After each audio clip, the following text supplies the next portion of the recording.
तो सवेरे सवेरे का नमस्कार दोस्तों। कुछ दिन पहले चलेंगे हम। बात कर रहे हैं ऑपरेशन सिंदूर के बारे में। ठीक है, हम आज अमेरिका और ईरान वार को, अब वार हो चुका है, ये कॉन्फ्लिक्ट नहीं है, इसको हम लोग एज ए इंजीनियर के दृष्टि से देखेंगे। ऑपरेशन सिंदूर में आपने सुना होगा, बार बार सुना होगा कि इंडिया की तरफ से अनाउंस किया जाता है ब्लैकआउट का। ठीक है, वेस्टर्न बॉर्डर पर, वेस्टर्न स्टेट्स में जो पाकिस्तान से लगा हुआ है, वो इसलिए कि ब्लैकआउट में क्या होता है कि पूरा शहर का, जैसे ही सायरन बजा तो पूरा शहर का बिजली जो है, रोशनी बंद कर दिया जाता है। रात में पूरा शहर अंधेरा हो जाता है, इसलिए क्योंकि दुश्मन जो है वो आकाश से, फाइटर जेट से आपका लोकेशन ट्रेस नहीं कर सका। ठीक है, इसलिए ब्लैकआउट हो जाता है। तो ये वार का टाइम का एक सिचुएशन है। ठीक है, हम आपसे बात कर रहे हैं एज ए इंजीनियर। ठीक है, ब्लैकआउट हो जाता है, विजिबिलिटी खत्म हो जाता है, तो दुश्मन हमको नहीं देख पाता है। ठीक है, अब कट टू में आइए आज के डेट में। अधिक दिन नहीं हुआ ऑपरेशन सिंदूर से लेकर आज के डेट में देखा जाए तो अधिक दिन नहीं है, कुछ महीना हुआ होगा, एक साल हुआ होगा, हो सकता है। अभी जो यूएसए और ईरान के बीच में जो वार चल रहा है, जिसमें ईरान सऊदी अरब, दुबई, बहरीन, इसराइल को टारगेट कर रहा है, वैसे ही ये सभी देश, या कहें कि अमेरिका सिर्फ टारगेट कर रहा है ईरान के कई शहरों का। ठीक है, आप अगर आप वीडियो देखते हैं, यूट्यूब पर देखते हैं इन सब चीज़ों को, तो आपने देखा होगा कि रात का सीन रहता है और आकाश में मिसाइल और इंटरसेप्टर को दिखाते हैं। इंटरसेप्टर मतलब जो मिसाइल को, आते हुए मिसाइल को नीचे से दूसरा मिसाइल छोड़कर उसको आकाश में ही फोड़ दिया जाता है, इंटरसेप्ट किया जाता है। तो रात का सीन में दिखाई देता है। एक और चीज़ मार्क कीजिए कि उस रात के टाइम का जो वीडियो है, उसमें जो शहर दिखाया जाता है उसमें ब्लैक आउट नहीं रहता है, उसमें बिजली जलती रहती है, मकान का बिजली जलता रहता है, स्ट्रीट लाइट जलता रहता है। ठीक है, मैं एक बार और बोल रहा हूँ कि ऑपरेशन सिंदूर और अभी जो लड़ाई चल रहा है यूएसए और ईरान के बीच में, इजराइल और ईरान के बीच में, अधिक समय नहीं हुआ है।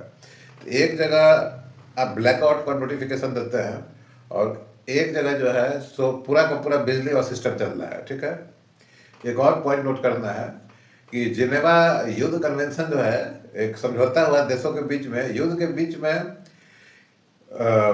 किस किस चीज़ को अटैक नहीं करना है। मतलब जो इंफ्रास्ट्रक्चर है, वाटर सप्लाई है, पावर सप्लाई है, हॉस्पिटल्स है, स्कूल है, इस पर अटैक नहीं होगा। हालांकि ये सब चीज़ को मानता नहीं है। पावर सप्लाई पर भी अटैक नहीं करना है, पावर प्लांट पर नहीं करना है, जबकि आज के डेट में न्यूक्लियर पावर को भी टारगेट बना रहा है। आप समझने का कोशिश कीजिए, ऑपरेशन सिंदूर और अभी तक के डेट में अधिक समय नहीं है। ठीक है, एक जगह ब्लैकआउट का नोटिफिकेशन होता है और एक जगह रात में बिजली जगमग कर रहा है, स्ट्रीट पर रोशनी है, उस समय भी मिसाइल चलता है, बमबार्डिंग हो रहा है। ठीक है, कारण क्या है कि कितना भी ब्लैकआउट कर लीजिए, कुछ भी कर लीजिए, आज जो युद्ध होता है वो जमीन, आकाश से जमीन को देखकर नहीं होता है, या लाइट को पहचान के बमबार्डिंग नहीं किया जाता है।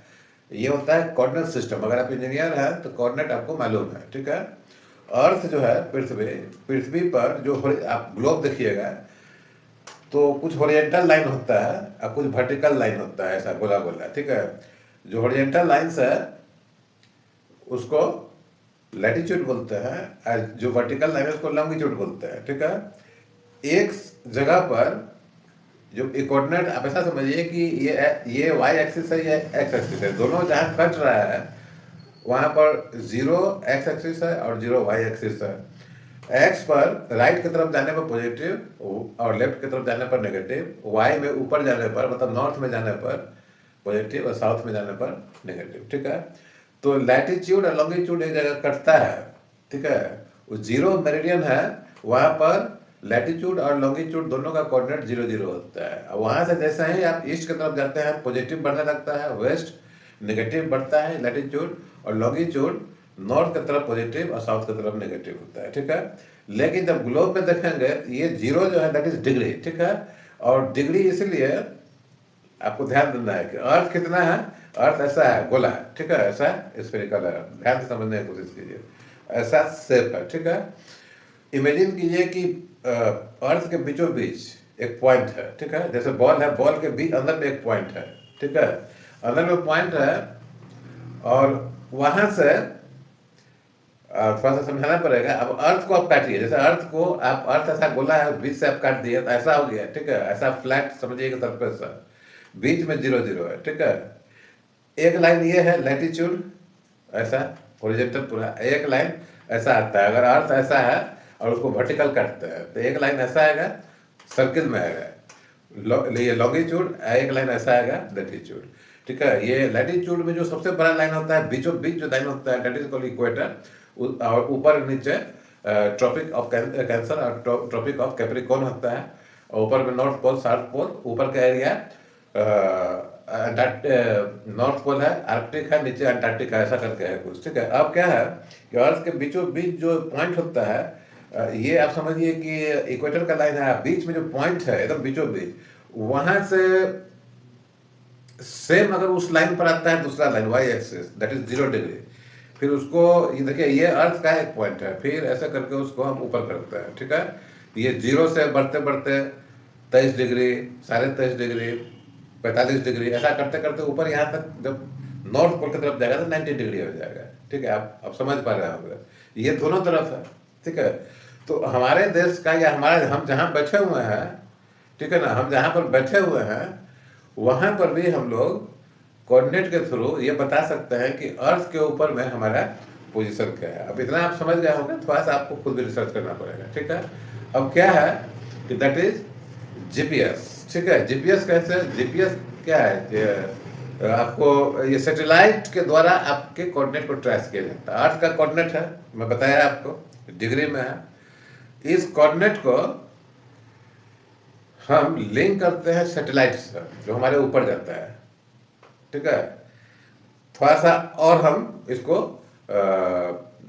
एनालिसिस करते हैं, ठीक है। जैसे आपने ड्राइंग बनाया होगा, या ऐसा आदमी को व्यूअर्स को बता रहा है जो कि इंजीनियर नहीं है, ड्राइंग जब हम बनाते हैं, नक्शा बनाते हैं, तो आप ऐसा समझिए कि जो प्लॉट होता है, ठीक है ना, जो एरिया होता है, उसको हम एक कोऑर्डिनेट सिस्टम में बदलते हैं। पहले एक्स एक्सिस वाई एक्सिस डालते हैं, जहाँ पर कट होता है दैट इज 0 0, x0 y0, उसके रेस्पेक्ट में जो हमारा स्ट्रक्चर कहीं बन रहा है, तो x से कितना दूरी पर है और y से कितना दूरी पर कौन कौन सा पार्ट है, वो उसका लोकेशन बताता है, ठीक है, समझ गया।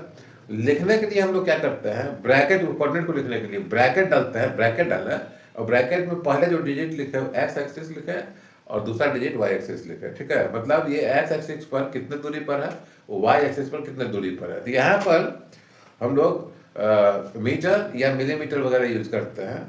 अर्थ के सेंस में हम लोग इसको मीटर भी यूज करते हैं, किलोमीटर भी यूज करते हैं और डिग्री भी यूज करते हैं।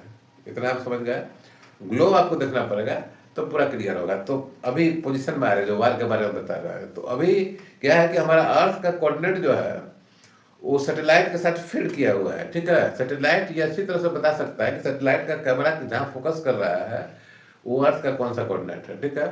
तो सैटेलाइट का हो गया। अब वो सैटेलाइट, आजकल का मॉडर्न एयरक्राफ्ट जो है या वारशिप जो है, वो सैटेलाइट से कम्युनिकेशन लेता है। मतलब अर्थ है, अर्थ के ऊपर फाइटर जेट चल रहा है, कहीं आसमान में सैटेलाइट है, और सैटेलाइट जो है सो अर्थ से टारगेट लेता है और फाइटर जेट को बताता है, मुंह से बोल के नहीं बताता है, वो कोऑर्डिनेट बताता है। अर्थ से कोऑर्डिनेट लिया, हम कंट्रोल रूम से गया कि भाई इस जगह का कोऑर्डिनेट कितना है, इस जगह का कोऑर्डिनेट कितना है, fighter jet number, fighter jet के साथ कम्युनिकेट करने के लिए। तो वो सैटेलाइट उस जगह का कोऑर्डिनेट उठाएगा और फाइटर जेट को बता देगा, ठीक है। फाइटर जेट में भी वो सैटेलाइट का कोऑर्डिनेट सिस्टम फिक्स है, मतलब सिंक्रोनाइज किया हुआ है, और सिंक्रोनाइज है सैटेलाइट, सैटेलाइट इसके साथ, फाइटर जेट के साथ। और फाइटर जेट जब रेंज में आता है, ये नहीं कहीं भी, फाइटर जेट कहाँ तक वो मार कर सकता है मिसाइल से, या कैसे बम गिरा सकता है। बम गिराने के लिए उसको टारगेट के ऊपर आना पड़ेगा, वहां से बम को गिराएगा। लेकिन मिसाइल चलाने के लिए अगर मान लीजिए कि फाइटर जेट में मिसाइल 1000 किलोमीटर का लगा है या 200 किलोमीटर का लगा है, तो टारगेट से 200 किलोमीटर दूर रहेगा, उसी समय मिसाइल को प्रोजेक्ट करेगा, ठीक है। तो सैटेलाइट कोऑर्डिनेट दिया उस फाइटर जेट को, और कोऑर्डिनेट पर वो स्ट्राइक करता है, ठीक है। यहाँ पर लाइट का या रोशनी का या ब्लैकआउट का कोई सिनेरियो नहीं है, ठीक है। तो दूसरा तो आप समझ गए, ठीक है। चाहे कितना भी ब्लैकआउट कर दीजिए, आज के डेट में अगर टारगेट लॉक करता है, लॉक करना बोला जाता है, तो टारगेट को हिट कर दिया जाएगा अगर मिसाइल ठीक से बना हुआ है तो। दूसरा ये इमेजिन कीजिए कि पूरा शहर अंधेरा है, ठीक है, पूरा शहर डार्क है एकदम, और उसी समय स्ट्राइक होता है ना।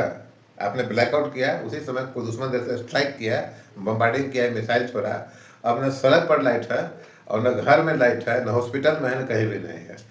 तो आप समझिए कि जो उस समय मदद पहुंचेगा, जो मलबा हटाने वाला आदमी है, जो एम्बुलेंस है या डॉक्टर जो चिकित्सा करेगा, अंधेरा में कितना मुश्किल हो और चाउस हो जाएगा। जो फायर फाइटर आएगा, फायर टेंडर गाड़ी लेकर आएगा आग बुझाने के लिए, और रास्ता ही पता नहीं चलेगा, लाइट सब ऑफ किया हुआ है।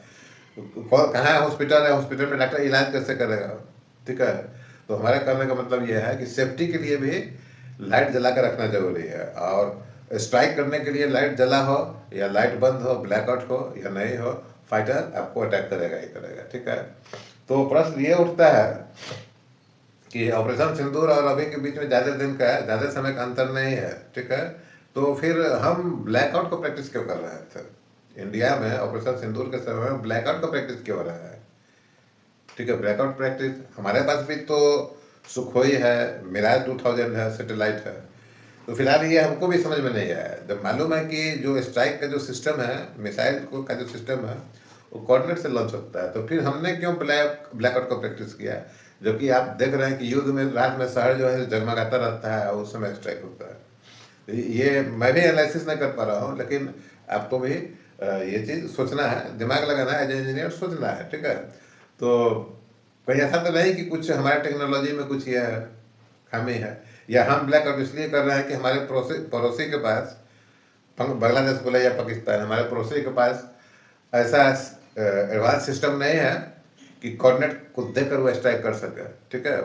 पहले के ज़माना में नीचे टारगेट देखता था कि हाँ यहाँ पर स्ट्राइक करना है, तो कहा नहीं जा सकता है क्या, लेकिन मोटा मोटी एक मैंने जो बताया है, एक इंजीनियर के हिसाब से तो आप समझ ही गए होंगे, लेकिन अगर आप इंजीनियर नहीं है तब पर भी आपको ये अंदाजा हो गया होगा। अब इंजीनियर है तो आपको मान लीजिए आप फोटोग्राफ, आज के डेट में आप अपना लोकेशन बताते हैं, सेल्फी डालते हैं, फोटोग्राफ आता है या कहीं फोटोग्राफ खींचते हैं, तो ऐसा ऐप है जो कि नीचे में कोऑर्डिनेट लिखता है, इधर वो डिग्री लीजिए चाहे मीटर्स लीजिए, है ना। लेकिन डिग्री प्रिसाइज होगा, क्योंकि डिग्री और डायरेक्ट 0 0 जो है डिग्री अर्थ का सेंटर से उससे जुड़ा हुआ है। अब अर्थ पूरा डिग्री में 15-15 डिग्री पर डिवाइड किया हुआ है पूरा लॉन्गिट्यूड को, तो डिग्री में ज़्यादा एक्यूरेसी रहता है। तो उम्मीद है कि आप समझे होंगे, और कोई भारी चीज़ नहीं था, बहुत आसान चीज़ था ये। ठीक है।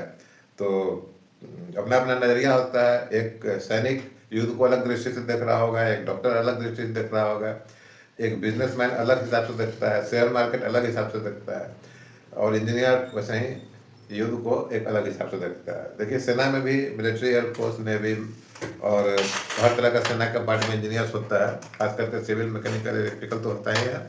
आजकल कंप्यूटर इलेक्ट्रॉनिक्स इंजीनियर भी बहुत होता है, क्योंकि इक्विपमेंट है, हाईली डेवलप्ड इक्विपमेंट्स है, उसको हैंडल करने के लिए जो कोर इंजीनियर्स है उसके अलावा भी बहुत तरह के इंजीनियर का ज़रूरत पड़ता है। तो आप लोग वैकेंसी ट्रैक करते रहिए। एनडीए सबसे अच्छा है, इसके अलावा भी बहुत सारा चीज़ है, एसएसडी से जाइए, और भी सेक्टर है, मेडिकल के लिए भी है और इंजीनियर्स के लिए भी है। तो आज के लिए इतना है। सवेरे का समय है, मॉर्निंग वॉक कीजिए, और क्योंकि दिन भर तो पोल्यूशन रहता है, मॉर्निंग वॉक करेंगे, डीप ब्रीदिंग करेंगे तो प्राणवायु आपके शरीर में जाएगा। तो आज के लिए इतना ही। थैंक यू और धन्यवाद।